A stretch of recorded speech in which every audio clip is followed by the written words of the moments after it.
मोदी जी गुस्सिया गए कि हम त्यागपत्र देते हैं, जाओ। अब क्या दोबारा चुनाव होगा? ना, चुनाव हो गया 24 में, अब हो तो 29 में। अब बाबा आएंगे यहाँ पे मंत्री, अब वो अपने हिसाब से मंत्री सेट करेंगे।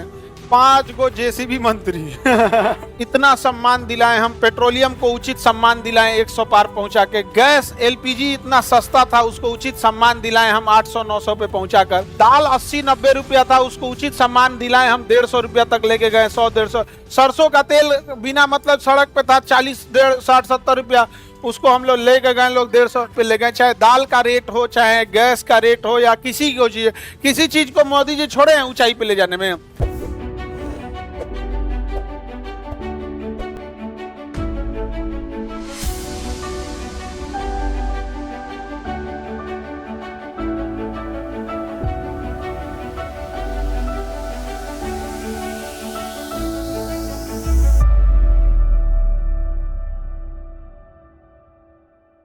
मंत्रिपरिषद में कितने मंत्री होंगे कौन डिसाइड करेगा? प्रधानमंत्री।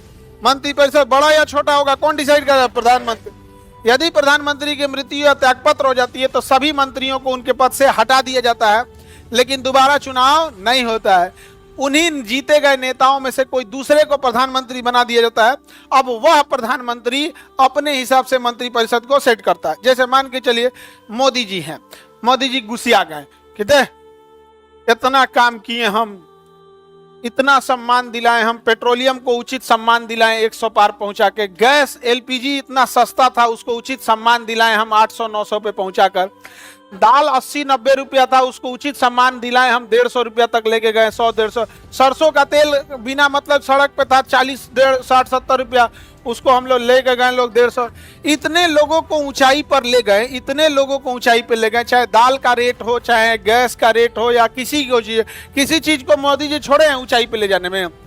सब चीज को ऊंचाई पे ले गए, लेकिन फिर भी लोग उनसे सवाल पूछ रहे हैं। तो तंग आकर अगर मान के चलिए वो कह दे कि हम त्यागपत्र देते हैं, जाओ जाओ त्यागपत्र दे देंगे। यहाँ पे कल्पना करो तो क्या बाकी मंत्रिपरिषद रहेगा कि अपने से भंग हो जाए? अब क्या दोबारा चुनाव होगा? ना, चुनाव हो गया 24 में, अब हो तो 29 में। अब फिर कोई राष्ट्रपति किसी प्रधानमंत्री को नियुक्त करेगी, जैसे अमित शाह को अब नियुक्त कर दी, किसे? अमित शाह को। लेकिन फिर भी कोई फर्क नहीं, योगी जी को मान के किसको नियुक्त कर दी? योगी। अब बाबा आएंगे यहाँ पे मंत्री, अब वो अपने हिसाब से मंत्री सेट करेंगे। 5 गो जेसीबी मंत्री नहीं समझ में आ गया? कुर्सी उर्सी हटाओ, हम जेसीबी में बैठेंगे नहीं समझ में आ गया? बुलडोजर ले आओ, वही में बैठे जाएगा आप, तो अपने हिसाब से सेट करेंगे। नहीं समझ में आ गया? यूपी पुलिस को योगी जी ने खुला छूट दे रखा है, अगर कोई क्राइम कर रहा है मारो उसको। सड़क पे क्राइम किया है, सड़क पे मारो। अब पब्लिक को यह पता चलना चाहिए कि तुम ही मारे हो, बाद में बोलना गाड़ी पलटी है। पब्लिक को ये पता होना चाहिए। यहाँ पे जैसे क्रिमिनल जानबूझ के करते हैं ना, वैसे वहां पे बहुत मुश्किल है ना उसे।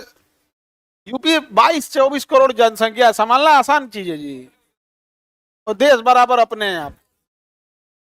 और अपने यहाँ की पुलिस में ना दिक्कत क्या होता है कि अपने यहाँ की पुलिस किसी क्रिमिनल को पकड़ के लाती है, अगले बार विधायक हो जाता है, उसी पुलिस को सैल्यूट मारती है police, yes sir yes sir yes sir. Police का मनोबल गिर जाता है, कहता है कि जब जनता के लिए हम लड़ें, हम अपनी जान जोखिम में डालें, हम तो क्रिमिनल को नहीं भी पकड़ेंगे, पुलिस वाला क्या सोचेगा? क्रिमिनल को नहीं भी पकड़ेंगे उसको सैलरी तो मिलेगा ही। इतना मुश्किल से उसका फोन ट्रैप करके, उसके खिलाफ सबूत जुटा के, खुलेआम उससे दुश्मनी लेके, उसके घर जाके अरेस्ट करके लाएगा, कोर्ट में रखेगा, वो विधायक बन जाएगा। तो पुलिस वालों को क्या लगेगा कि किस जनता के लिए कर रहे थे? कौन सी जनता के लिए? वही जनता जो खाली चिल्लाएगी यहाँ पर। हाँ, आप खुद से सोच के देखो, आपको घर से पुलिस स्टेशन जाने में 10 मिनट से ज्यादा लगता होगा कि नहीं?